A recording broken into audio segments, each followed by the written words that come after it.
Bismillahirrahmanirrahim. I'm Tahir Dhindsa and you're watching SDTV. Advent of President Trump has shaken the world. It seems that it would be peaceful, but through trade, he's claiming to stop wars and reforming the economy and saving the US. With his recent move, he has slapped 25% straight tariffs on Indian exports to the United States. Initially, Pakistan had a good one, but after the negotiations, 10% tariff has been dropped, and now 19% tariffs have been announced. Second, just to overcome the trade gap between the US and obviously Pakistan doesn't import much from the US, but exports almost bulk of its cotton product and other textile into the US and the European market. US obviously in bulk. After the COVID, the surge in the textile was mostly because of the US, because supplies from elsewhere, Vietnam, Bangladesh was not forthcoming. Now it has created a maze, because if the tariffs are applied, which is greater on India, it may give a chance to Pakistan to achieve some of the market from the neighbor, snatch away another. It's a complex world now, where everyone is trying to swim and save his position to save his economy and exports. Because of late, obviously, most of the countries has developed their economies through export-led growth, which is exporting the productivity. China, Vietnam, Indonesia, Bangladesh, all this. So what is this trade deal between Pakistan and the US, and what does it means to Pakistan? And is it that much big that it can rival what Pakistan was achieving from China or the relationship? So it has given many questions the researchers will try to answer, and the time will tell what the answers are. We have today with us Dr. Abid Suleri, and we are going to ask him some of these questions which he might answer. Dr. Abid, very warm welcome. Please say something on which I have just said, and we will ask you more questions on that. First thing first, that these tariffs, the universal tariffs or reciprocal tariffs, they have sort of reversed the pace of globalization, as well as the effectiveness of the institution that Europe and America, they incubated, and I'm referring to WTO after Second World War, the GATT and then the WTO. So these tariffs, they have de facto taken a reverse gear from all of those developments. Now, looking at some of the rationalities of tariff, some of the countries which have got the highest tariff levied on them include Myanmar and Laos, 40% tariffs. It includes Switzerland, 35% tariff, and Brazil, 50% tariff. And this actually, at least in case of Myanmar and Laos, doesn't make sense. Because they're poor. Now, obviously, these are too tiny economies to import anything from US, and if in the year when the US trade team was calculating the trade deficit, because they had higher deficit, America had higher deficit vis-a-vis these countries, so they are subject to 40% tariffs. Now, zooming into the region, I think the net effect would be that exporters in all countries, the textile and garment exporters, they will have to bear an additional cost of freight and cost of delivery, while the consumers in America, they will have to pay extra prices. I don't see much of the gain taking place for any country. Yes, we can debate that which country lost less and which country lost more. And it's not only metamorphically the difference that, as we say in Urdu, 19-20 ka fark, the difference between 19 and 20, it's de facto. Actually, the difference is 19 and 20. So Pakistan will be paying 19% tariff, Bangladesh and Sri Lanka will be paying 20% tariff, and so is Vietnam.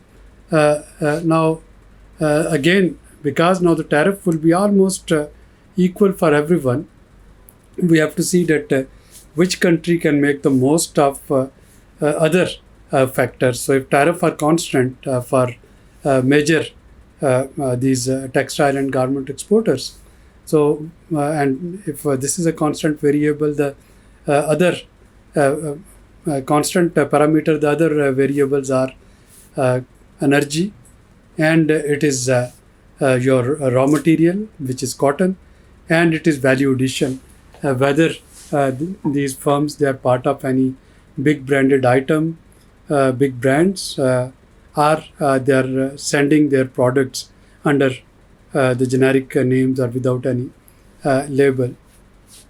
Now, if we do that comparison, I think Bangladesh, Sri Lanka, again, they are major losers. They are LDCs, least developed countries, according to WTO rule. They had this duty-free, quota-free access to America. Now they are, of course, subject to 20% tariff. Pakistan's average applied rate in USA for Pakistan were around 5 to 7%. Now it's 19%.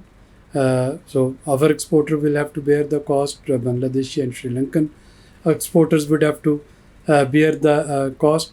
One of the winners is Egypt. So Egypt has only 10% tariff, and we know that Egyptian cotton is Priced. one of the premium cotton. So they have the raw material, they have cheap energy, and of course with the less tariff, they would be able to export more and compete Pakistan, Bangladesh, Sri Lanka, Vietnam, all of these countries. So this is the situation. Now, if our exporters, if they have this access to affordable energy, if they have access to cheap cotton, not cheap quality of cotton, but the less costly and prices. Yeah, the in prices, the cotton prices, and if they can Better supply chain. yeah, and if they can be part of big brands, of course we can capture some of the share lost by Bangladesh and Sri Lanka. If that's not the case, and it's certainly not the case in case of energy, it is increasingly becoming difficult in case of cotton. The July ginning numbers, they are already out, and they are about 35% less than what the picking was, or the ginning was in July 2024. So the cotton crop in July 2024 was less than cotton crop in 2023, and this year it's only the beginning. One has to see that how the season unfolds for cotton. But if we cannot meet the cotton requirement from our own production, we will have to import from United States, so that we can do some balancing act vis-a-vis USA, and that would increase the cost of production for our exporters. So let's see how things unfold. We are very familiar with the term zero-sum game, that my gain is your loss, and or vice versa. But what you are saying, it's not even zero-sum games, because American public is also going to lose out of that. So do you think it's political move?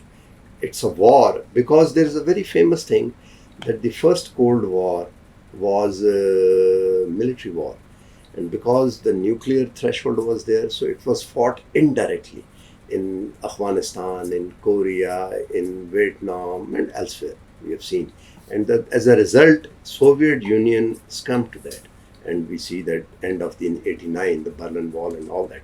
Now the second Cold War is being fought on, with trade, through trade, and No, it's a direct war. And what I'm Tahir, saying, I slightly beg to disagree. no, You I'm know, saying, in war we have two parties, yes, and in war, I'm coming to that. I'm saying, let me no, complete my argument. I yeah. picked your question. So in war, there are two parties. Even in Cold War, at least there were two blocks: allies and adversaries. In current tariffs, there are no adversaries and there are no allies. No, but I'm Even some of the allies, they are being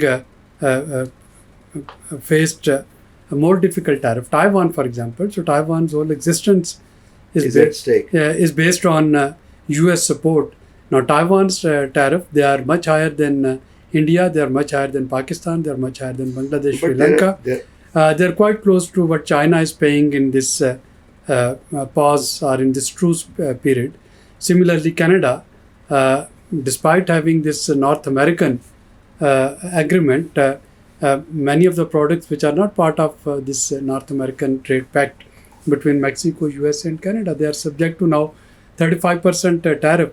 So I will not say it is as a Cold War strategy or as a war strategy. As I said, that war is when we take either a direct or indirect action versus or against our rivals. So in this case, even the allies of United States, they are getting penalized for tariff. EU, for example, this 15% tariff on many of the European products, that would be a major. So I was coming to explain more. You see, India, which is BRICS and all that, they wanted to stand firm with Quad and against the China. They have not done it well. So they are penalizing India for doing that, and that's why they're promoting Pakistan and saying oil and It's and not, in the case of Egypt, it's certainly not India versus Pakistan. not versus Pakistan, but they want to. They want to push India to assume the role which India was playing on both sides of the fence. They were buying Russian oil, and they've said that. And Egypt is done the Camp David. They have given their island sovereignty, which is at the mouth of the Red Sea from where Israel cannot, and Israel the policeman.